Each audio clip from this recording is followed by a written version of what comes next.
Hey guys, welcome back to another X-Wing Weather Report brought to you by Night Sky. We are in the finals of the X-Wing Bespin tournament, one of the feeder events for the Singapore Open Championship in June. It is commonly known that two ship lists are very bad against TLTs, but this game is really close. It showcases some great piloting skills and the use of a coherent strategy to level the playing field against a strongly favoured list. Darrell on the right is also a strong player, and both players come to the game having won all their matches. On the left, Xianyong is commanding two rebel ships. One of them is Miranda. The carrying is an improved Y-wing equipped with a sublight acceleration motor or SLAM that allows it to get into positions to unload its payload or get out of danger when needed. She has Chewbacca as her crew for repair and is further armed with homing missiles and proximity mines, as well as the standard issue twin laser turrets for a total of 51 spot points. Jedi Master Corran is her wingman, and his signature E-wing has 3 defensive upgrades. Shield upgrade and the R2-D2 astromech combine to keep his shield up, while Sensor Jammer is especially good against twin laser turret. Did someone say twin laser turrets? Because that is exactly what Dara has in abundance. One of them is equipped with the BTL-A4 title, which locks his turret into his front arc but allows it to fire with both his turret and its primary weapon. This combos with the R3-A2 astromech to give 2 stress to any ships it fires at, hence its name, the Stress Bot. In the first round of combat, Corran moved 5 forward and the 3 range 1 Y-wing attacks and 1 range 2 Stress Bot double attack took 3 shields off him. The Stress Bot in turn took 3 shield and 1 hull damage from Miranda, TLT and Corran double tap. Now, a lot of people lose to the Stress Bot when they panic and they don't have a coherent strategy against it. Xianyong's strategy against the Stress Bot is simple. He doesn't try to dodge it. Instead, he tries to get into range 1 of it, which actually he fails. But more importantly, he is planning for the next turn. The Stress Bot's turret is locked and he is flying in such a way that the 26-point Stress Bot is not going to have a second attack on his ships. With all due respect to Dara, I really don't like the K-turns on the Y-wings when you are up against Sensor Jammer. Since Corran is under heavy fire, Miranda turns in and spends a shield to use her 5 dice on homing missiles.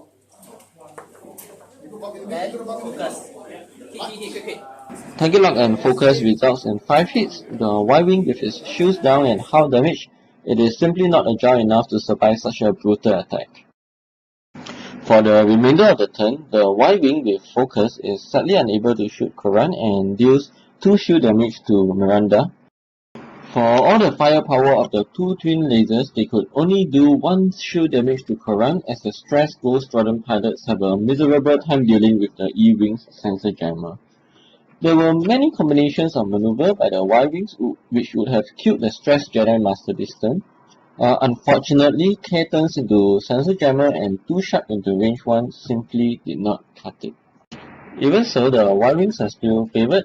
All they have to do is for the stressed TLTs to take greens to remove their stress, while Corran has to choose between taking greens and then token up versus taking a white 5 to try to get out of the TLT's range. Even if he succeeds, there should still be 3 TLTs shooting at Miranda, and the only return fire is a single TLT from Miranda, since she no longer has the luxury to not regenerate shields. The rear Y-wings move 1 forward, and Corran goes 5 forward to move out of range, keeping his stress and not regenerating shields. Xianyong's only way to win this game is to prevent the Y-wings from focusing down either of his ships. Even then, that is not enough. He needs to fly in such a way to minimize the number of Y-wings shooting every turn by staying in range 1 and out of arc of at least 1 Y-wing. To track how successfully he does that, we are going to keep a count of how many Y-wings fire every turn and what they fired upon. Here he regenerates the shield and he deals 1 shield damage to one of the 3 full health Y-wings.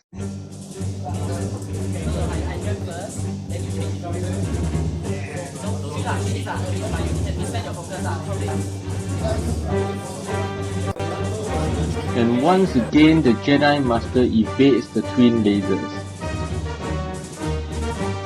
Miranda takes 2 shield damage from the TLT attacks, so in this turn, 2 TLTs shoot at Miranda and 1 TLT shot at Corran through the rock.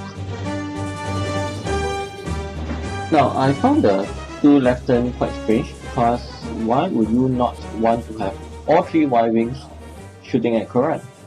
Now I understand that there is a fear of Corran doing a sharp left turn to double tap, but with only 2 house and no tokens, it is unlikely he will survive the 3 TLT fires.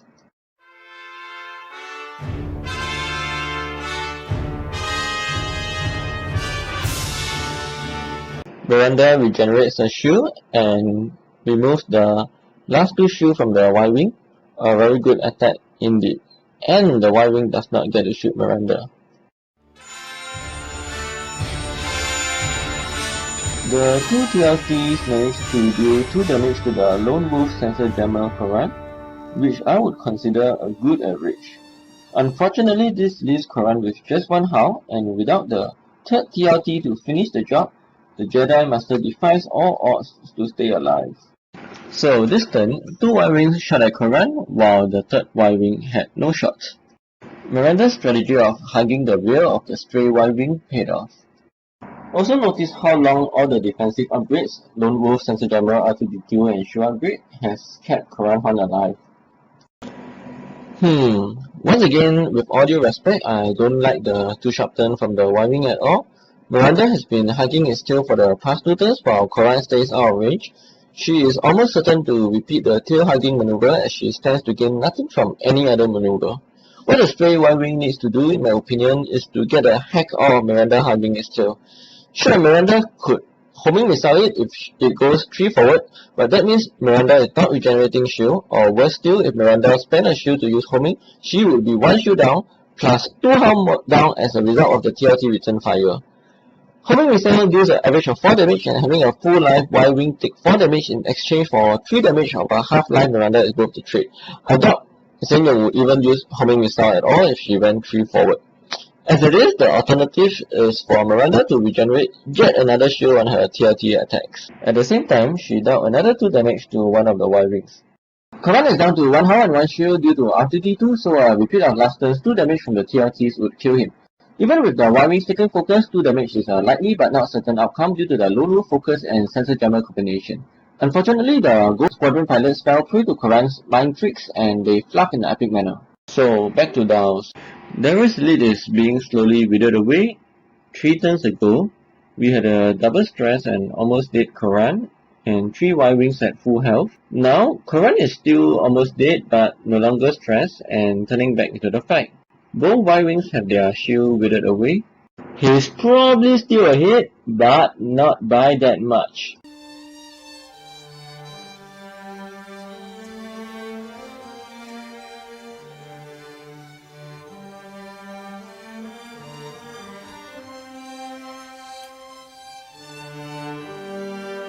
One of the Y-Wings loses 1 hull, Miranda regenerates 1 shield, Corran generates 1 shield but loses 1 shield. For the 3rd combat phase in a row, one of the Y-Wings was not able to shoot at either ship. When these ships are regenerating a shield every turn, not getting a shot for 3 turns is the difference between dealing no net damage and dealing some net damage. Corran double taps, but is evaded.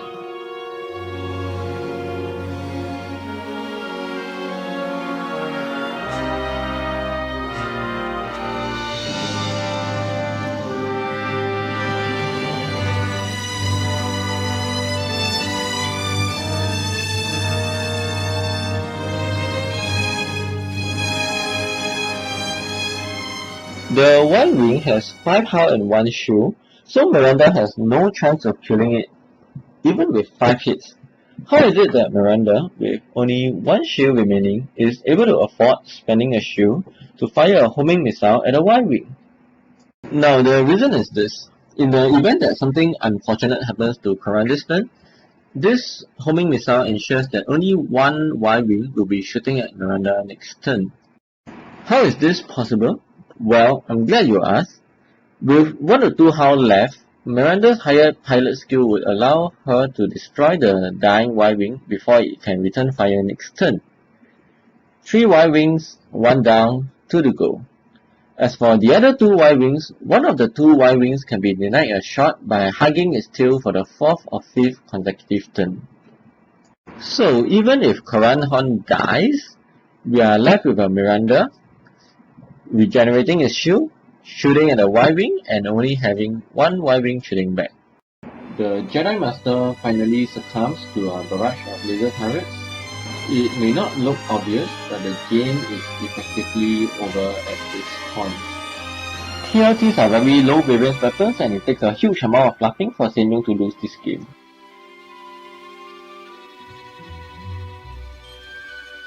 As expected, Miranda moves to hug the tail of one of the Y-wings. The other Y-wing is stressed, compounding Dara's problems. With Chewbacca crew still alive and proximity mines still unused, Sen Yung can even afford to fluff a bit and still win the game. As long as he flies reasonably well, understanding the general endgame plan and not fluffing too many turns in a row, he'll be fine. I'm just going to show you the game state about 3 or 4 turns later. As you can see, Miranda has only taken 1 hull damage and Chewbacca crew is still unused. At this point, our TO Richard stands up and calls for time. Happy birthday to our awesome TO Richard and congrats to Sen Yung and Dara for finishing 1st and 2nd respectively. The Night Sky channel is dedicated to bringing you commentary, analysis, and overview of X-Wing games in Singapore. Do hit the subscribe button if you want to receive more content like this. Check out the description box for links related to this video. Let me know in the comments what you liked and what you didn't, and I will respond to them. Thanks for watching and see you next time.